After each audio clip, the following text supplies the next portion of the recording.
guys, and welcome back for the Love of Food. Today I am making Puerto Rican beans and rice with steak. We make it a little different here. Up north we eat a lot of beans and rice, and we have a lot of great authentic flavors. So let me show you what we're working with today. Alright, so what we have here is we have a little bit, about a quarter cup of onions, or more like a half cup of onions and a quarter cup of peppers, and those are finely diced. Okay, we're going to start in our pan with a little bit of olive oil, and we also have 2 cloves of fresh garlic that we chopped up. With that, we have our cube steak. Our cube steak I can get from the local butcher. It looks like this here. It's basically already made nice and tender. They run it through a machine. So what we're going to do is we're going to start off in the pan with some olive oil, and we're going to cut that cube steak up in little chunks because it'll shrink. But then also, you know, we want to have this with rice and beans, so we want to make sure that everything's in a bite, nothing ever bigger. With that, we have our Goya, and we're using pink beans, and these are the ones that are already in sauce. It just helps us give some more good flavors in there. We have a can of tomato sauce, and this is the Goya brand, and it also has the cilantro and the onion and garlic already with it. We have some beef bouillon. We have our Sazon packet that we'll throw in there, and then we have 2 different types of sofrito. We have a tomato-based sofrito, and we have a culantro, which is has more of the aromatics, the cilantro, the onion. So it's basically we're adding a lot of these in different form. And you know, when you're cooking this, we're going to add some beef broth. When you're cooking it down, you want it to cook for at least probably about 4 to 5 hours. Cook it on low, and what your end result will be is some really nice tender steak and beans with your sauce, and then you just make some white rice of preference. I'm going to use jasmine, but you can use whatever preference rice that you want, and it'll surely go over as a hit. So let's go ahead and get started. Okay, so we have our onions sweating, and they are with the peppers and the garlic, and we just have that on a medium-low heat. We're just going to sweat those down, and then we're going to add our cube steak. So you can see the cube steak here I've done into literally, when I say bite-sized pieces. Okay, and one thing to note, what you want to do is when you get your cube steak from the store, you just want to put it in the freezer for about 20 minutes. This will help you cut it. So that way when you cut it in slices and then you start to cube it up, your knife's not going to be moving all over the place. Anytime you try to cut steak, especially raw steak or red meat, you know, you have a tendency to have a nice slip and cut yourself. So if you just freeze it for about 20 minutes, it's really pliable and you'll get through the knife a lot easier. So we're just going to sweat these down for another minute. I'm going to finish cutting up all my cube steak. Alright, so these are just about sweated down. And we're going to now add in our beef. You want to cook this on a high temperature because you want to basically sear this beef and get it nice and brown. So we'll go ahead and do that for a couple minutes, and then we're going to add our packet of Sazon. So what we did was we did about 1.75 pounds of beef, which just was 2 packages of cube meat.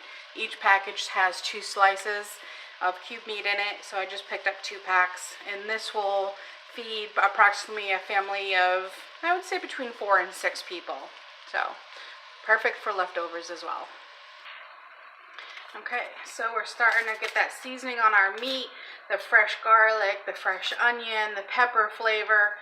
We're going to just go ahead and sprinkle in the Sazon. Usually I use about 1.5 packets, but today I only have 1 packet left, so it is on my shopping list. Get more, and we'll just roll with the 1 packet for today. Okay, so we'll go ahead and mix that in, and you want to wait until the beef is fully brown, and then we're going to add in our small can of tomato paste or tomato sauce. Okay, so we got our meat browning. And now we're going to add the can of Goya tomato sauce.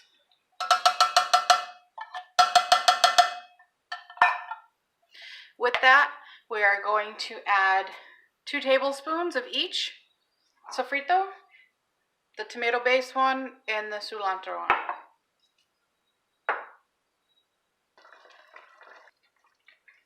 Okay, so we'll stir in that sauce that we just put in there. We're going to continue to cook this on medium heat because we're going to add a few more things. So we're going to add about 1 cup to 1.5 cups of beef broth.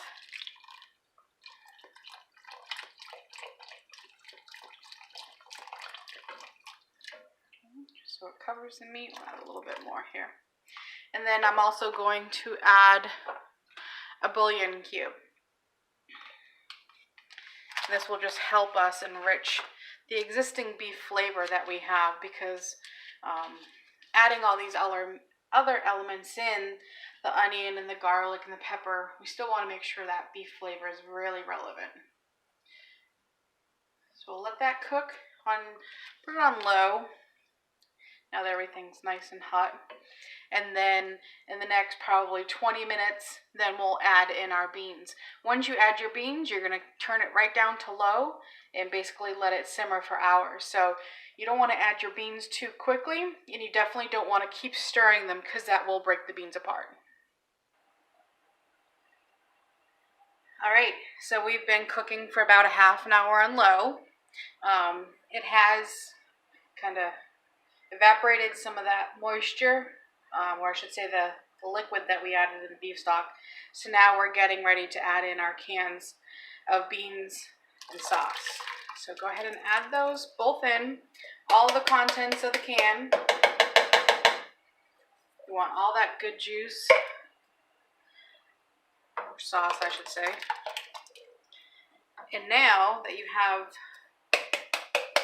everything in here, you're now just going to continue to cook it on low for about, I would say, at least 2.5 to 3 hours.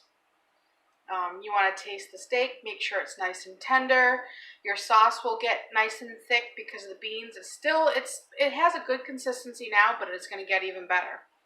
So once this reduces down the sauce a little bit, don't forget at the end, you want to take a nice big handful of fresh cilantro and chop it up like you would like the consistency of like parsley or something. Chop it up real nice and fine and stir it in. So you want to have at least, I would say, 2 to 3 tablespoons of fresh chopped cilantro.